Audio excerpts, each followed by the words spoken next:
Salut tout le monde, je suis Malak Bourlo, je suis une élève du tronc commun Biof. Je suis venue vous parler de quelques questions que j'avais préservées ça fait longtemps dans une petite boîte à l'intérieur de mon âme. Et cette compétition m'était la très bonne occasion pour répondre à ces questions.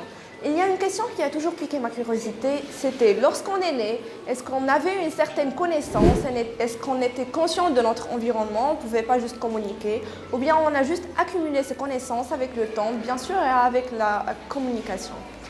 Bien sûr, j'ai trouvé ma réponse en un clin d'œil grâce à la technologie et l'intelligence artificielle. Ma réponse était la tabula rasa. Vous allez me dire, c'est quoi cette tabula rasa?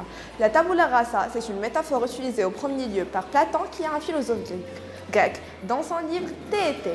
La tabula rasa, c'est un concept philosophique épistémologique selon lequel l'esprit humain n'était vierge. Qu'est-ce que ça veut dire que l'être humain n'était vierge? L'être humain n'était vierge qui naît avec un esprit, une feuille blanche, sans aucune connaissance. Mais il a avec un principal caractéristique, c'est sa passivité face à des expériences essentielles. Platon se réfère ici au tabula utilisé par les Grecs comme les Romains comme support de l'écriture. Et pour lui, cette tabula se situe à l'intérieur de l'âme et joue le rôle de la mémoire, dans laquelle elle conserve les empreintes des expériences vécues ainsi que les sensations reçues par l'homme. Cette tabula rasa joue un très grand rôle dans la construction de la personnalité de l'enfant, puisque toute personnalité de l'individu commence progressivement à se construire dès son âge de naissance avec ses premières interactions avec son environnement. Tout ça, c'est une thèse de Platon. On passe maintenant à un autre philosophe de la philosophie expérimentale.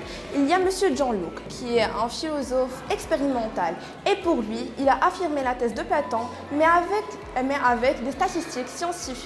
Donc, le terme, la tabula rasa, a sorti de son sens de terme épistémologique vers la science. Donc, M. Platon a relié entre la philosophie et les études de sciences. Pour lui, il a effectué plusieurs études des sciences et analyses entre le cerveau, la relation entre nos idées et notre monde extérieur.